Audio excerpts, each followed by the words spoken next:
ಇಂದು ನಾವು 7ನೇ ತರಗತಿಯ ತೃತೀಯ ಭಾಷೆ ಹಿಂದಿಯ 2ನೇ ಪಾಠವಾದ ಅಧ್ಯಾಪಕ್ ಔರ್ ವಿದ್ಯಾರ್ಥಿ ಪಾಠದ ವಾಚನ, ಸಾರಾಂಶ, ಪ್ರಶ್ನೆ ಉತ್ತರ ಹಾಗೂ ಇನ್ನಿತರೆ ಮುಖ್ಯ ಅಂಶಗಳನ್ನು ತಿಳಿಯಲು ಪ್ರಯತ್ನಿಸೋಣ. पाठ 2 अध्यापक और विद्यार्थी. इस पाठ में अध्यापक और विद्यार्थी के बीच प्रश्नोत्तर चलता है. सरल वाक्यों में चलने वाला यह सवाल जवाब कुशल संवाद का एक नमूना है. ಈ ಪಾಠದಲ್ಲಿ ಅಧ್ಯಾಪಕರು ಹಾಗೂ ವಿದ್ಯಾರ್ಥಿ ಅಂದರೆ ಶಿಕ್ಷಕರು ಹಾಗೂ ವಿದ್ಯಾರ್ಥಿಗಳ ಮಧ್ಯೆ ನಡೆಯುವ ಮಾತುಕತೆಯ ಬಗ್ಗೆ ತಿಳಿಸಲಾಗಿದೆ. ಸರಳ ವಾಕ್ಯದಲ್ಲಿ ನಡೆಯುವ ಸವಾಲ್ ಜವಾಬ್. ಸವಾಲ್ ಅಂದರೆ ಪ್ರಶ್ನೆ, ಜವಾಬ್ ಅಂದರೆ ಉತ್ತರ. ನಾವು ಮಾತಾಡೋ ಮಾತು ಏನಾಗಿರುತ್ತೆ, ಕಾಮನ್ ಆಗಿ ನಾವು ಪ್ರಶ್ನೆ ಕೇಳ್ತಾ ಇರ್ತೀವಿ, ಎದುರುಗಡೆ ಇರ್ತಕ್ಕಂಥ ಉತ್ತರ ಹೇಳ್ತಾರೆ, ಮತ್ತೆ ನಾವು ನಮ್ಮ ವ್ಯೂ ಹೇಳ್ತೀವಿ, ಮತ್ತು ಅವರು ವ್ಯೂ ಹೇಳ್ತಾರೆ. ಅಂದರೆ ನಮ್ಮ ಮಾತುಕತೆಯಲ್ಲಿ ಸಾಕಷ್ಟು ಮಾತುಗಳು ಪ್ರಶ್ನೆ ಅಥವಾ ಉತ್ತರದ ರೂಪದಲ್ಲಿ ಇರ್ತವೆ. ಇದರ ಕುಶಲ ಸಂವಾದ, ಕುಶಲ ಅಂದರೆ ಕುಶಲೋಪರಿಯನ್ನು ಪರಿಚಯಾತ್ಮಕವಾದಂತಹ ಒಂದು ಸಂವಾದ, ಸಂಭಾಷಣೆಯ ಏಕ್ ನಮೂನಾ ಅಂತ ಹೇಳಿದ್ದಾರೆ. ಏಕ್ ನಮೂನಾ ಅಂದರೆ ಒಂದು ಉದಾಹರಣೆಯಂಥ ಮಾತುಕತೆ ಇಲ್ಲಿ ನಡೆಯುತ್ತೆ. विद्यार्थी: नमस्ते गुरुजी. अध्यापक: नमस्कार, तुम्हारा नाम क्या है? विद्यार्थी: मेरा नाम रमेश है. यह मेरी बहन है. अध्यापक: रमेश, तुम्हारी बहन का नाम क्या है? रमेश: मेरी बहन का नाम राधा है. अध्यापक: राधा, तुम कहां पढ़ती हो? राधा: मैं सरकारी स्कूल में पढ़ती हूं. अध्यापक: यह तुम्हारा भाई है क्या रमेश? रमेश: हां, ये मेरे बड़े भाई हैं. अध्यापक: क्या नाम है इसका? रमेश: इनका नाम सुहास है. अध्यापक: तुम्हारे पिताजी क्या काम करते हैं? रमेश: मेरे पिताजी वकील हैं. अध्यापक: क्या वे इसी शहर में रहते हैं? रमेश: जी हां, वे इसी शहर में रहते हैं. गुरुजी, क्या मैं आपका नाम जान सकता हूं? अध्यापक: हां, अवश्य, मेरा नाम पवन कुमार है. रमेश: तुम्हारा घर कहां है? रमेश: हमारा घर विजयनगर में है.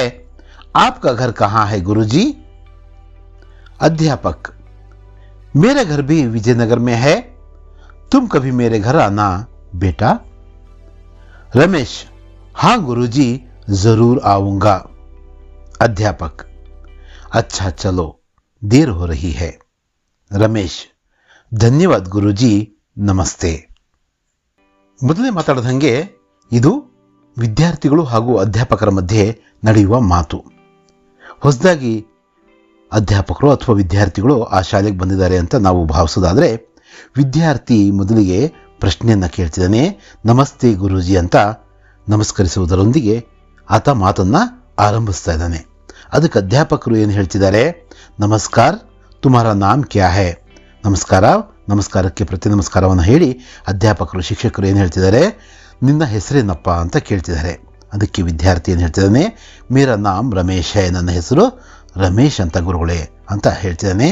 ಯಹ್ ಮೇರಿ ಬಹನ್ ಹೈ, ಈಕೆ ನನ್ನ ಸಹೋದರಿ. ಬಹನ್ ಅಂದರೆ ಸಹೋದರಿ. ಅಧ್ಯಾಪಕರು ಮತ್ತೆ ಕೇಳ್ತಿದ್ದಾರೆ, ರಮೇಶ್, ತುಮಾರಿ ಬಹನ್ ಕಾ ನಾಮ್ ಕ್ಯಾ ಹೈ?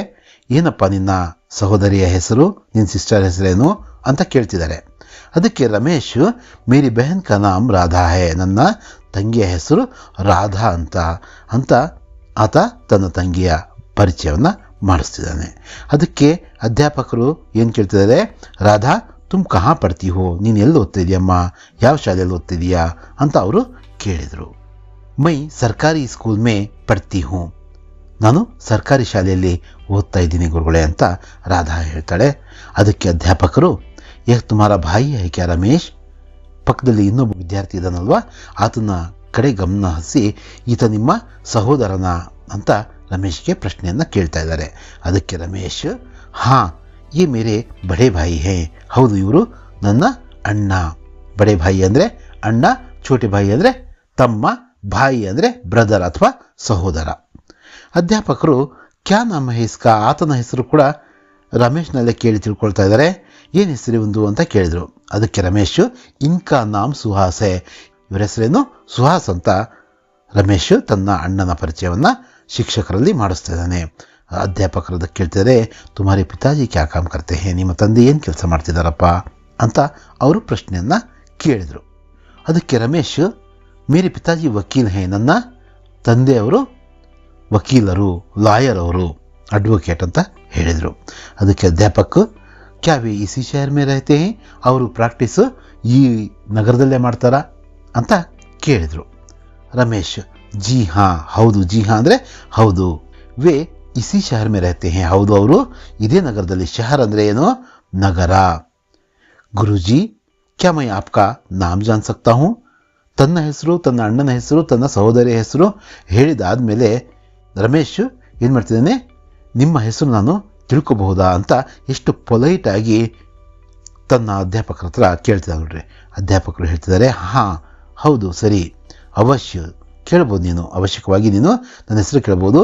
ಮೇರಾ ನಾಮ್ ಪವನ್ ಕುಮಾರ್ ಹೇ, ನನ್ನ ಹೆಸರು ಪವನ್ ಕುಮಾರ್ ಅಂತ. ಶಿಕ್ಷಕರ ಹೆಸರೇನು, ಪವನ್ ಕುಮಾರ್. ರಮೇಶ್ ಸ್ಟೂಡೆಂಟ್ ಹೆಸರು. ಆತನ ಅಣ್ಣನ ಹೆಸರೇನು, ಸುಹಾಸ್. ಸಹೋದರಿಯ ಹೆಸರೇನು, ರಾಧಾ. ರಮೇಶ್, ತುಮಾರ ಘರ್ ಕಹಾ ಹೈ, ಎಲ್ಲಿದೆಯಪ್ಪ ನಿಮ್ಮ ಮನೆ ಅಂತ ಅಧ್ಯಾಪಕರು ಕೇಳ್ತಾ ಇದ್ದಾರೆ. ಅಧ್ಯಾಪಕರ ಪ್ರಶ್ನೆಗೆ ಉತ್ತರಿಸ್ತಾ ರಮೇಶ್ ಏನು ಹೇಳ್ತಾನೆ ನೋಡ್ರಿ, ಹಮಾರ ಘರ್ ವಿಜಯನಗರ ಮೇ ಹೇ, ನಮ್ಮ ಮನೆ ಎಲ್ಲಿದೆ, ವಿಜಯನಗರದಲ್ಲಿದೆ. ಆಪ್ಕ ಘರ್ ಕಹಾ ಹೈ ಗುರುಜಿ, ನಮ್ಮ ಮನೆ ಏನೋ ವಿಜಯನಗರದಲ್ಲಿದೆ. ತಮ್ಮ ಮನೆ, ಆಪ್ಕ ಅಂದರೆ ತಮ್ಮ, ತುಮ್ಹಾರ ಅಂದರೆ ನಿಮ್ಮ, ತೇರಾ ಅಂದರೆ ನಿನ್ನ. ಇಲ್ಲಿ ತುಂಬ ಗೌರವಪೂರ್ವಕವಾಗಿ ತಮ್ಮ ಮನೆ ಎಲ್ಲಿದೆ ಗುರುಗಳೇ ಅಂತ ರಮೇಶ್ ಕೇಳ್ತಿದ್ದಾರೆ. ಅಧ್ಯಾಪಕರು ರಮೇಶ್ನ ಪ್ರಶ್ನೆಗೆ ಉತ್ತರಿಸ್ತಾ, ಮೇರಾ ಘರ್ ಭಿ ವಿಜಯನಗರ ಮೇ ಹೇ, ನನ್ನ ಮನೆ ಕೂಡ ಎಲ್ಲಿದೆ, ವಿಜಯನಗರದಲ್ಲೇ ಇದೆ. ತುಮ್ ಕಭಿ ಮೇರೆ ಘರ ಆನಾ ಬೇಟಾ, ಇನ್ನು ಯಾವಾಗಾದರೂ ನಮ್ಮ ಮನೆಗೆ ಬರಬೇಕಪ್ಪ ಅಂತ ಮಗು ಅಂತ ಸಂಬೋಧಿಸ್ತಿದ್ದಾರೆ ರಮೇಶ್ಗೆ. ರಮೇಶ್, ಹಾಂ ಗುರುಜಿ ಜರೂರ್ ಆವುಂಗಾ. ರಮೇಶ್ ಏನು ಹೇಳ್ತಿದ್ದಾನೆ, ಹೌದು ಗುರುಗಳೇ ನಾನು ಅವಶ್ಯಕವಾಗಿ, ಜರೂರ್ ಅದೇನು ಅವಶ್ಯಕವಾಗಿ ಬರ್ತೇನೆ. ಅಧ್ಯಾಪಕರು ಹೇಳ್ತಿದ್ದಾರೆ, ಅಚ್ಚಾ ಚಲೋ ದೇರ್ ಹೋ ರಹಿ ಹೇ, ಸರಿಯಪ್ಪ ಇನ್ನು ಹೊರಡಿ, ತಡ ಆಗ್ತಾ ಇದೆ. ಸಂಜೆ ಹೊತ್ತಲ್ಲಿ ಏನೋ ಮಾತಾಡ್ತಿದ್ದಾರೆ ಅವರು, ಹಾಗಾಗಿ ತಡ ಆಗ್ತಾ ಇದೆ.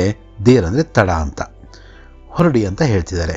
ರಮೇಶ್, ಧನ್ಯವಾದ ಗುರುಜಿ, ನಮಸ್ತೆ, ಥ್ಯಾಂಕ್ ಯು ಗುರುಗಳೇ, ಧನ್ಯವಾದಗಳು ಗುರುಗಳೇ, ನಮಸ್ಕಾರ ಅಂತ ಹೇಳಿಬಿಟ್ಟು ಆತ ತನ್ನ ಸಹೋದರ ಮತ್ತು ಸಹೋದರಿಯೊಂದಿಗೆ ಅಲ್ಲಿಂದ ಹೊರಡ್ತಾ ಇದ್ದಾನೆ.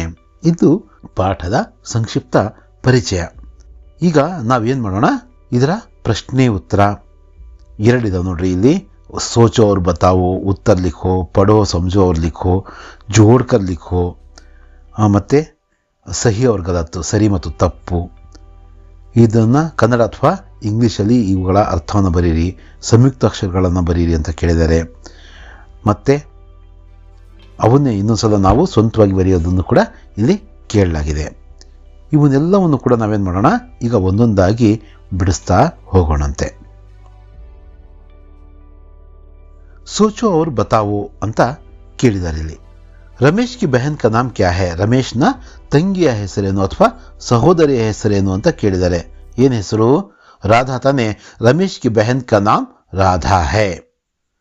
ಅಧ್ಯಾಪಕ ಕಾ ನಾಮ್ ಕ್ಯಾ ಹೈ, ಅಧ್ಯಾಪಕ ಕಾ ನಾಮ್ ಪವನ್ ಕುಮಾರ್ ಹೈ. ಅಧ್ಯಾಪಕರ ಹೆಸರು ಪವನ್ ಕುಮಾರ್ ಅಂತ. ರಮೇಶ್ ಕಾ ಘರ್ ಕಹಾ ಹೈ, ರಮೇಶ್ ಕಾ ಘರ್ ವಿಜಯನಗರ ಮೇ ಹೈ. ರಮೇಶ್ನ ಮನೆ ಎಲ್ಲಿದೆ, ವಿಜಯನಗರದಲ್ಲಿದೆ. ರಾಧಾ ಕಹಾ ಪಡ್ತಿ ಹೈ, ರಾಧಾ ಓದೋದಾದ್ರೂ ಎಲ್ಲಿ ಅನ್ನೋದು ಪ್ರಶ್ನೆ. ರಾಧಾ ಸರ್ಕಾರಿ ಸ್ಕೂಲ್ ಮೇ ಪಡ್ತಿ ಹೈ, ರಾಧಾ ಸರ್ಕಾರಿ ಗೌರ್ಮೆಂಟ್ ಶಾಲೆಯಲ್ಲಿ ಓದ್ತಾ ಇರೋದು. ರಮೇಶ್ ಕೆ ಬಡೆ ಭಾಯಿ ಕಾ ನಾಮ್ ಕ್ಯಾ ಹೈ, ಅಂದರೆ ರಮೇಶನ ಅಣ್ಣನ ಹೆಸರೇನು. ರಮೇಶ್ ಕೆ ಬಡೆ ಭಾಯಿ ಕಾ ನಾಮ್ ಗೊತ್ತಲ್ವಾ ನಿಮಗೆ, ಸುಹಾಸ್ ಹೈ.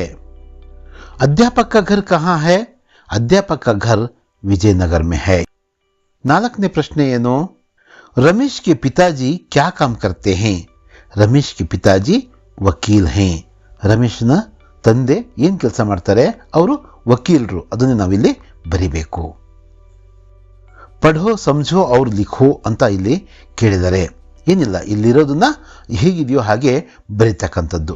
ಅಧ್ಯಾಪಕ್ ಅಧ್ಯಾಪಿಕಾ, ಬಾಲಕ್ ಬಾಲಿಕಾ, ಬಹನ್ ಭಾಯಿ, ಮಾತಾ ಪಿತಾ, ಮೋರ್ ಮೋರ್ನಿ.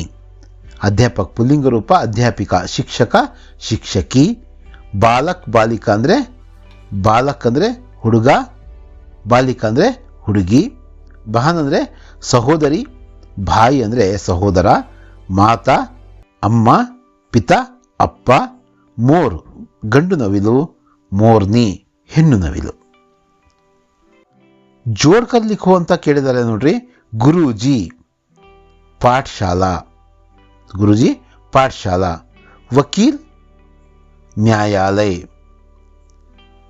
ಕಿಸಾನ್ ಖೇತ್, ವೈದ್ಯ अस्पताल, ವ್ಯಾಪಾರಿ ದುಕಾನ್, ಸಿಪಾಹಿ ಸೇನಾ. ಇವರು ಕೆಲಸ ಮಾಡ್ತಕ್ಕಂಥ ಪ್ಲೇಸ್ನ ಹೆಸರನ್ನು ಬರೀಬೇಕು. ಗುರೂಜಿಗಳು ಎಲ್ಲಿ? ಶಾಲೆಯಲ್ಲಿ ಕೆಲಸ ಮಾಡ್ತಾರೆ. ವಕೀಲರು ನ್ಯಾಯಾಲಯದಲ್ಲಿ ಕೆಲಸ ಮಾಡ್ತಾರೆ, ಕೋರ್ಟಲ್ಲಿ. ಕಿಸಾನ್ ನಮ್ಮ ರೈತರು, ಖೇತ್ ಅಂದರೆ ಹೊಲದಲ್ಲಿ ಕೆಲಸ ಮಾಡ್ತಾರೆ. ವೈದ್ಯ ಅಂದರೆ ಡಾಕ್ಟ್ರು, ಆಸ್ಪತ್ರೆಯಲ್ಲಿ ಕೆಲಸ ಮಾಡ್ತಾರೆ. ವ್ಯಾಪಾರಿಯ ಕೆಲಸ ಅಂಗಡಿಗಳಲ್ಲಿ. ಹಾಗೆಯೇ ಸಿಪಾಯಿ ನಮ್ಮ ಸೈನಿಕರು ಸೇನೆಯಲ್ಲಿ ಕೆಲಸವನ್ನು ಮಾಡ್ತಾರೆ, ನಿರ್ವಹಿಸ್ತಾರೆ. ಅದನ್ನು ನಾವಿಲ್ಲಿ ಬರೀಬೇಕು. ಸರಿ ತಪ್ಪನ್ನು ನಾವು ಕಂಡುಹಿಡಬೇಕು. ಸಹಿಯ ಗಲತ್ಕೋ ಪಹಚಾನು ಅಂತ ಇದೆ. ಗುರೂಜಿ ಕಾ ಘರ್ ವಿಜಯನಗರ ಮೇ ಹೈ. ಇದು ಸರಿಯಾದ ಉತ್ತರ ತಾನೆ? ಸರಿ ಅಂತ ಬರೀಬೇಕು ನಾವು. ರಮೇಶ್ ಕೆ ಪಿತಾಜಿ ಅಧ್ಯಾಪಕ್ ಹೈ. ಇದೇನಿದು? ಅಧ್ಯಾಪಕರ ಅವ್ರ ತಂದೆ. ಗಲತ್. ಸುಹಾಸ್ ರಮೇಶ್ ಕಾ ಛೋಟಾ ಭಾಯಿ ಹೈ. ಹೌದಾ? ಇದು ಕೂಡ ಗಲತ್. ಇವೆರಡು ಗಲತ್. ಮೊದಲನೇದು ಸರಿ, ಸಹಿ. ಹಾಗೆಯೇ ಇನ್ ಶಬ್ದೋಂ ಕಾ ಅರ್ಥ ಕನ್ನಡಿಯ ಅಂಗ್ರೇಜಿ ಮೇ ಲಿಖಿ ಅಂತ ಇದೆ. ನಾವು ಕನ್ನಡ ಮತ್ತು ಇಂಗ್ಲಿಷ್ ಎರಡರಲ್ಲೂ ಕೂಡ ಬರೆಯೋ ಒಂದು ಪ್ರಯತ್ನ ಮಾಡೋಣ. ಅಧ್ಯಾಪಕ್ ಶಿಕ್ಷಕ ಟೀಚರ್, ಭಾಯಿ ಸಹೋದರ ಬ್ರದರ್, ಬಹನ್ ಸಹೋದರಿ ಸಿಸ್ಟರ್, ಘರ್ ಮನೆ ಹೌಸ್, ಕಾಮ್ ಕೆಲಸ ವರ್ಕ್, ವಕೀಲ್ ವಕೀಲರು ಲಾಯರ್. ಹೀಗೆ ನಾವು ಇದನ್ನು ಉತ್ತರವನ್ನು ಬರೀಬೇಕು. ನೀವು ಕೂಡ ಇದನ್ನೆಲ್ಲ ನೋಟ್ಸಲ್ಲಿ ನೀಟಾಗಿ ಬರೆಯುವಂಥ ಪ್ರಯತ್ನವನ್ನು ಮಾಡಬೇಕು. ವರ್ಣೋಕು ಜೋಡ್ಕರ್ ಲಿಖಿ ಅಂತ ಇದೆ. ಇಲ್ಲಿ ಅವರೇ ಉದಾಹರಣೆ ಕೊಟ್ಟಿರ್ತಕ್ಕಂಥದ್ದನ್ನು ನಾವು ಸಂಯುಕ್ತ ಅಕ್ಷರಗಳನ್ನು ಕೊಟ್ಟಿದ್ದಾರೆ. ತ್ ಉ ಮ್ ಹ ಆ ರ ಈ ಅಂತ ಕೊಟ್ಟಿದ್ದಾರೆ. ಹಾಗಂದರೆ ತುಮ್ಹಾರಿ ಆಗುತ್ತಲ್ವಾ?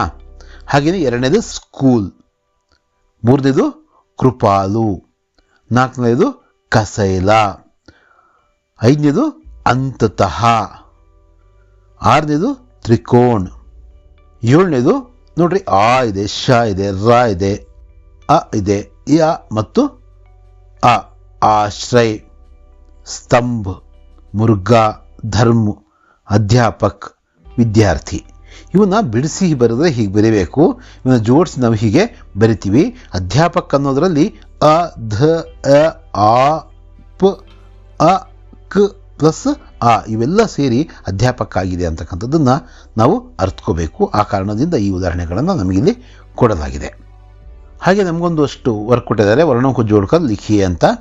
ಬ ಪ್ಲಸ್ ಆ ಬಾ ಆಗುತ್ತೆ, ಲ್ ಪ್ಲಸ್ ಅ ಲಾ ಆಗುತ್ತೆ, ಕ ಪ್ಲಸ್ ಅ ಕ ಆಗುತ್ತೆ. ಏನಾಯಿತು ಟೋಟಲ್ಲು? ಬಾಲಕ್. ಭ ಪ್ಲಸ್ ಉ ಭೂ ಆಗುತ್ತೆ, ಖ ಪ್ಲಸ್ ಇ ಖಿ ಆಗುತ್ತೆ, ಭೂಖಿ. ಬ್ಲ ಪ್ಲಸ್ ಉ ಭೂ ಆಗುತ್ತೆ, ಢ ಪ್ಲಸ್ ಇ ಢಿ ಆಗುತ್ತೆ, ಯ ಪ್ಲಸ್ ಆ ಯಾ ಆಗುತ್ತೆ. ಟೋಟಲ್ ಏನಾಯಿತು? ಬುಢಿಯಾ. ಹಾಗೆಯೇ ತ ಪ್ಲಸ್ ಉ ತೂ ಆಯಿತು, ಫ ಪ್ಲಸ್ ಆ ಫಾ ಆಯಿತು, ನ ಪ್ಲಸ್ ಆ ನ ಆಯಿತು, Toofan. The plus a the ಆಯಿತು, ಯ ಪ್ಲಸ್ ಆ ಯಾ ಆಯಿತು, ಲ ಪ್ಲಸ್ ಉ ಲು ಆಯಿತು, ದಯಾಲು. ಹೀಗೆ ನಾವು ಇವನ್ನ ಗುರುತಿಸಿ ಬರಿತಾ ಹೋಗಬೇಕು. ಏನಿದೆ ಇಲ್ಲಿ? ಇನ್ ಶಬ್ದೋಂ ಪರ್ ಧ್ಯಾನ್ ದೀಜಿಯೇ ಅಂತ ಇದೆ ಅಲ್ವಾ? ಜೈಸೆ ರಾಧಾ. ನಾವೇನು ಜಸ್ಟ್ ಗಮನ ಹರಿಸ್ಬೇಕಷ್ಟೇ.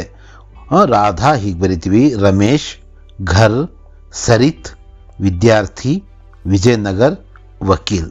ಇವುಗಳ ಬಗ್ಗೆ ಗಮನ ಕೊಡಬೇಕು. ಅನ್ಯಲಿಂಗ ರೂಪ ಲಿಖಿ ಅಂತ ಇದೆ. ಬಹನ್ ಅಂದರೆ ಸಹೋದರಿ, ಸಹೋದರ ಅಂದರೆ ಭಾಯಿ, ಪಿತಾಜಿ ಮಾತಾಜಿ, ವಿದ್ಯಾರ್ಥಿ ವಿದ್ಯಾರ್ಥಿನಿ, ಅಧ್ಯಾಪಕ್ ಅಧ್ಯಾಪಿಕಾ. ಪುಲ್ಲಿಂಗ ಸ್ತ್ರೀಲಿಂಗ ಅಥವಾ ಸ್ತ್ರೀಲಿಂಗ ಮತ್ತು ಪುಲ್ಲಿಂಗವನ್ನು ಇಲ್ಲಿ ಬರೆದಿದ್ದೀವಿ. ಅನ್ಯಲಿಂಗ ರೂಪವನ್ನು ನಾವು ಬರೆದಿದ್ದೀವಿ. ಹಾಗೆಯೇ ಅನ್ಯವಚನ ರೂಪವನ್ನು ಕೂಡ ನಾವು ಬರೀಬೇಕಾಗಿದೆ. ಘರ್ ಅಂದರೆ ಘರ್ ಅಂತಲೇ ಮನೆ ಅಥವಾ ಮನೆಗಳು, ಪತ್ರಿಕಾ ಪತ್ರಿಕಾಯೇ ಪತ್ರಿಕೆ ಪತ್ರಿಕೆಗಳು, ಬಚ್ಚಾ ಬಚ್ಚೆ ಮಗು ಮಕ್ಕಳು, ಶಹರ್ ನಗರ ನಗರಗಳಿಗೂ ಶಹರ್ ಅಂತಲೇ ಕರಿತೀವಿ. ವಿಲೋಮ್ ಶಬ್ದ ಲಿಖಿ ಅಂತ ಕೇಳಿದಾರೆ ನೋಡ್ರಿ.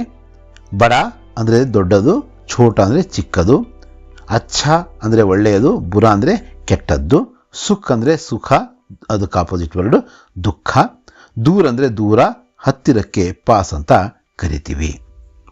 ಇದು ನಿಮ್ಮ ಅಧ್ಯಾಪಕರು ವಿದ್ಯಾರ್ಥಿ ಪಾಠದ ವಾಚನ, ಅರ್ಥ, ಪ್ರಶ್ನೆ ಉತ್ತರ ಹಾಗೂ ವ್ಯಾಕರಣಾಂಶಗಳಿಗೆ ನಾವು ಇಲ್ಲಿ ಏನು ಪ್ರಶ್ನೆ ಕೇಳಿದ್ರು ಅವಕ್ಕೆಲ್ಲದಕ್ಕೂ ಉತ್ತರಿಸುವಂಥ ಪ್ರಯತ್ನವನ್ನು ಮಾಡಿದ್ದೀವಿ.